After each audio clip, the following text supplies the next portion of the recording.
Subscribe करें cancer media, घंटे के निशान पर दबा के और पाए भारतीय संस्कृति से जुड़े अच्छे वीडियोस।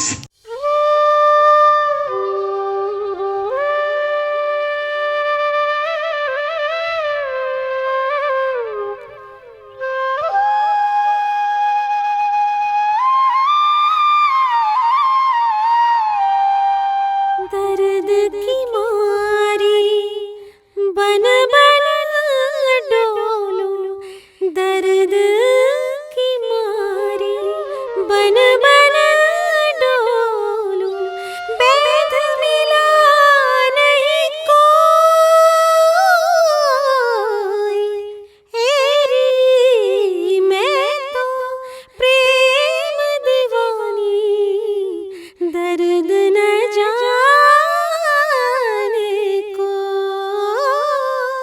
दर्द के बढ़ने से, क्योंकि जितना दर्द बढ़ता है उतना प्यारे के करीब आना होने लगता है।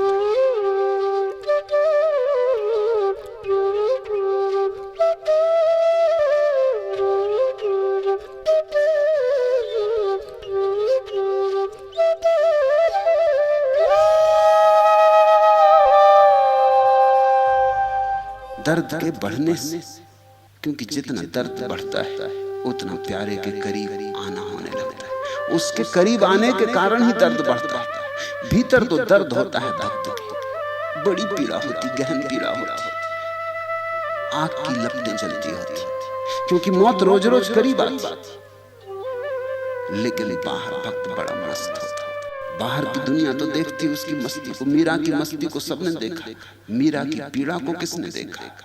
मगर उस पीड़ा के बिना मस्ती है ही नहीं। असल में जिसको तुम बाहर मस्ती कह रहे हो वो उसी पीड़ा का छलकना है। वही पीड़ा लबालब हो गई, भर गई है पात्र, उछल रही। बस तेरी एक नजर हो जाती तो सब दुख मिट जाते हैं, सब पीड़ा मिट जाती है। तेरी एक नजर हो जाती तो सब कांटे भूल जाते हैं। लंबी लंबी यात्राओं के कष्ट सब विस्मृत हो जाते। दुनिया के लोग जिसे मस्ती कहते हैं, तेरे दीवाने इसे तेरी नजर कहते हैं। मीरा के जलवे को लोगों ने देखा, उत्सव को देखा।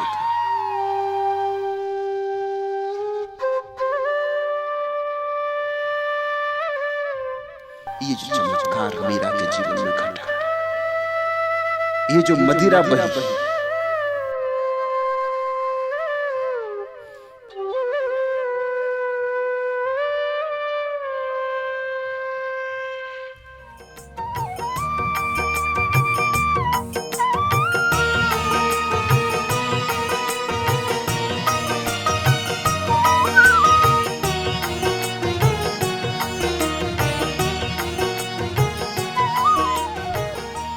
ये जो फिर से ब्रज उतरा और फिर से कृष्ण नाचना ही पड़ा कृष्ण को।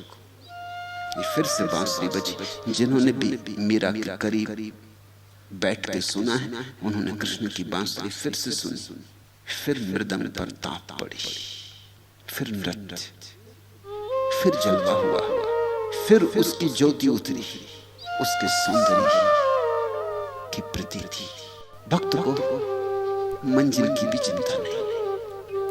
वो कहता है ये यात्रा भी बड़ी प्यारी, यही मेरी मंजिल है। कहीं पहुंचूं इसका उसे आकर्षण नहीं। जहां हूं, जैसा हूं,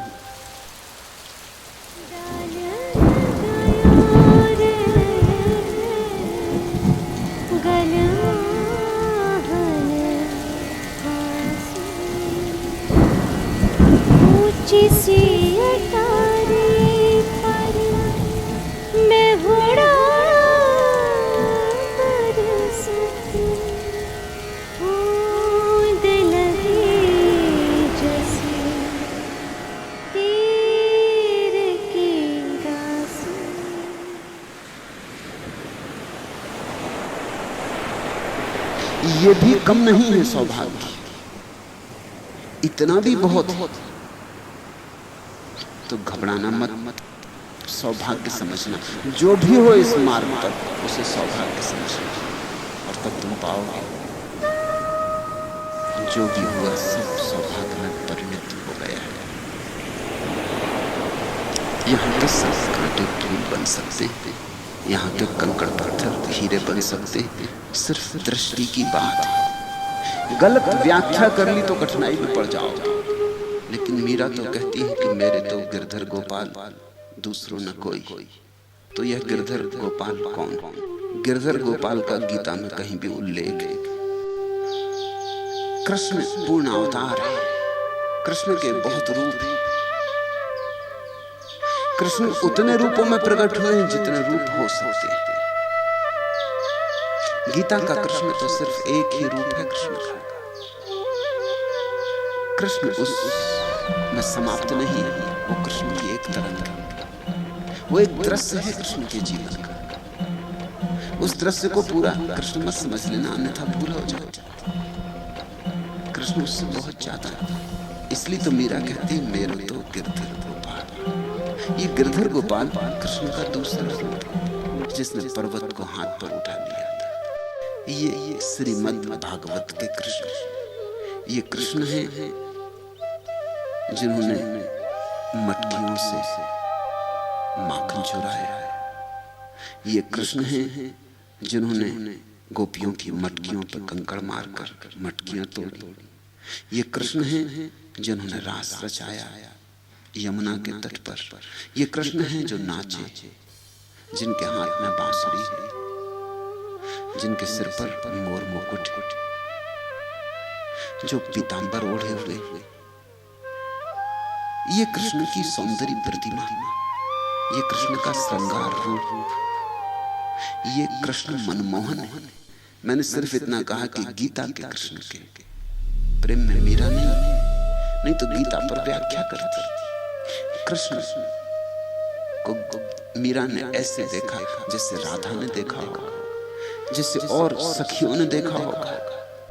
ब्रज की कुंज गलन में रास रचते, वंशी बट में बांसुरी बजाते, गायें चराते। कृष्ण का ये जो मनमोहक रूप है, कृष्ण का ये जो प्रीतम रूप है, मेरा इस रूप के प्रेम में।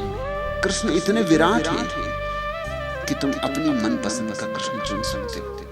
सूरदास वात्सल्य से कृष्ण को देखे। मीरा का कृष्ण मीरा का पति है। मीरा का कृष्ण मीरा का प्यारा है, प्रीतम है। छोटे बच्चे की तरह मीरा ने कृष्ण को नहीं चुना, संगी साथी की तरह, मित्र की तरह। और माँ से पूछने लगी इसका विवाह हो रहा, मेरा विवाह कब होगा? और माँ ने ऐसे ही मजाक उनका, तेरा विवाह तो हो गया ना, ये कृष्ण कन्हैया से। और उसने बात मान ली। उस क्षण के बाद उसने कृष्ण के अतिरिक्त किसी को पति रूप में नहीं देखा। विवाह भी हुआ, लेकिन कृष्ण ही पति रहे। वो कृष्ण में हो गई। मीरा का कृष्ण गीता का कृष्ण नहीं है, ऐसा मेरा कहने का मतलब सिर्फ इतना था। मीरा को कृष्ण के फलसफे में, उनके दर्शन शास्त्र में कोई रस नहीं। गीता दर्शन शास्त्र है, वो कृष्ण का दार्शनिक वक्तव्य है।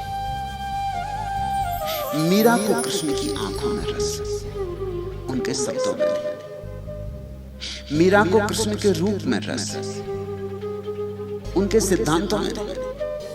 मीरा को कृष्ण में रस, क्या कहते हैं इसमें नहीं। जैसे कोई स्त्री पति को चुने,